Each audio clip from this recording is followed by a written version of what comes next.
To the Somalian girl in America who said fraud is bad and covered her mouth, I'm afraid you have sent us back 50 years. Yeah, this comment alone. I can't lie, it's not looking good for every Somali out there in America, especially in Minnesota. You lot are about to get found out because of one misplaced lack of judgment. Yeah? How can you say fraud is bad and then cover your mouth? What? You been doing fraud or something? Oh my days, I can't take my people seriously sometimes, like.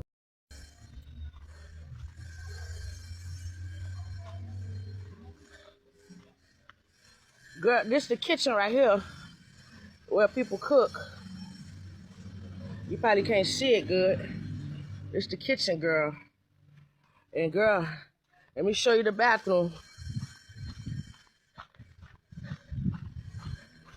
This is where you take a shower at. And let me show you where you use the bathroom at. You see that hole?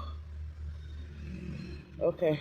Now, this where this young lady and her son, she pregnant. She let me stay until I can get out of here or get on my feet. Look. Girl, look, this her son. We all sleep on one bed. Life is hard up here, girl. This shit is crazy. My question still remains, how are they able to stay in a country for 20, 30 years without getting a documentation, without planning their life like their life? If eventually deportation happens, what next? Like they never had any, plan B. You just have planned that you're going to stay in the US for the rest of your life without, having plans. Because most of these things I'm seeing are people, I know that deportation is not easy, right? You get deported and you get to stay in a country, go back to a country where you have never been to before or where you left, okay, as a child. You coming back, like you're starting all over. But you stayed in a particular country for 20 years without documentation. You didn't think about it. You didn't see any wrong in that. And you didn't have plans on how to, save up, maybe go back home. Like, my thought. Anyway, guys, let me bring you some other clips I've gathered for you guys. Then I'll come back with more commentary. Credit belongs to original creators of these videos. Don't forget to like and subscribe. Let's go watch. Good morning. My name is Joanne. I'm 47 years old. At 5 years old was the last time I was in Haiti. I have lived in U.S. all my life. I was forced to be living back in Haiti due to deportation.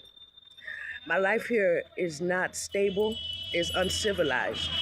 I'm seeking the community's support and help to relocate to a better place where I can find work, housing, and the basics of life. Anyone that can help me, it would be gladly appreciated. Since being in Haiti, I've suffered from depression and PTSD. I was raped on the first week I got here. There's no security, there's no law, there's no police, there's no government that can help me to be safe. My only way out is if I leave. So please, if anyone out there is hearing this, help me to relocate. On November 4th, 2024, I was coming back from Mexico. I had gone to visit some friends and I was crossing back through the bridge legally.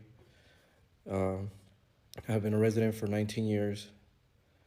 And I actually was raised in Texas my entire life. My parents brought me and my brothers, my siblings, to United States when I was 3. And November 4th, I was detained by Homeland Security at the border, and I was never released. I actually just got out from the detention center I was held in Port Isabel, in Texas. I sat there for about 179 days, approximately, and I got deported. I can't really answer why they detained me. It took about 2 months for them to give me any paperwork telling me why I got detained, why I was getting threatened to get deported, etc. I went through several lawyers because the first two I paid a couple of $100 and they took my money and I never heard from them again. Sabadi. My name is Cam. I've been deported May 26, 2025, the group of 65. So let me tell you about my life story. I came to the U.S. back in 1990 when I was 8 years old. So I graduated high school in Alaska, Fairbanks, Alaska. And I moved to Texas and I cast me an aggravated assault case back in 2004. With that, I was probably 20 years old at that time, and I wasn't a U.S. citizen yet, so my green card got revoked. By 2008, I got released from prison. ICE picked me up. My green card got revoked, and I was already deported to Laos. At that time, Laos won't accept anybody back. So I was in ICE for 6 months. Then they released me of order of supervision. So I got to check in with ICE every year. But for 20 years, I've been checking in since 2008 till 2025.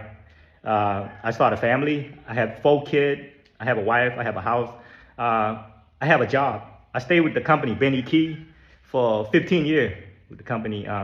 When ICE detained me, when I go check in 2025 in February, when ICE detained me, my job hired me a lawyer. It doesn't matter how much you tell me this, I still feel that most of these people, should have thought about their life.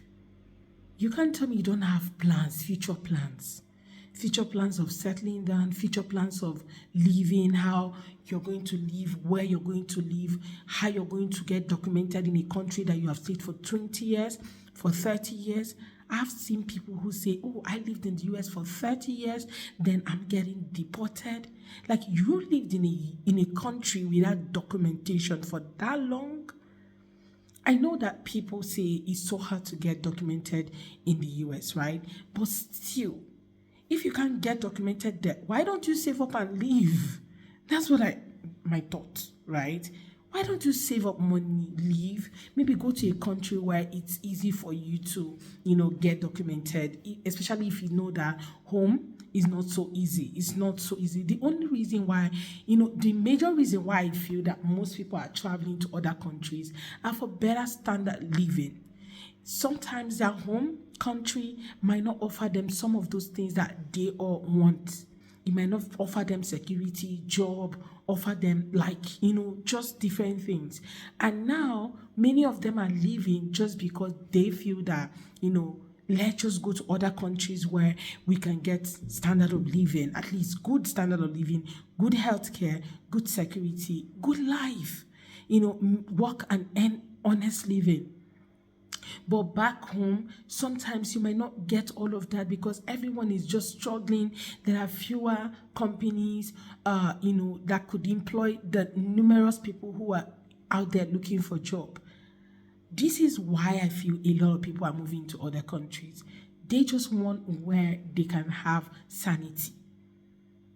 And now, when you get that sanity, what you do with it matters a lot.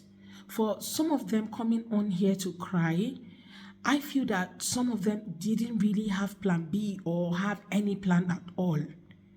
Their one and only plan was just to be in the US until whenever ICE caught up with them.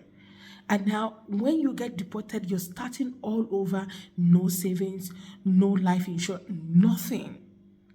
Your home country, your house in the country is bizarre. Like, you don't even have money to put a roof on it, or to give yourself that standard of living as someone who is just coming back from the US. That's to say that some of you didn't plan. At least when you live outside the country, think about home. Think about, let me set up a building at home, or let me buy a house, or let me buy something, so that you can have somewhere to fall back on, right? But many people didn't see that. And that's why we're seeing a lot of people, in this mess right now. Because of just one mistake, you only thought about the US. You never thought about leaving the US, life after the US. What next? Anyway, guys, let me know what you all think in the comment section. I really love to read from you guys. Share your own take with me in the comment. Credit belongs to original creators of these videos. Don't forget to like, subscribe, share, and drop your own thought in the comment. I'll see you all on my next video. Thank you so much, guys, for watching. I wish everyone well. That's all I have to say, right? Anyway, see you all on my next video. Bye, guys.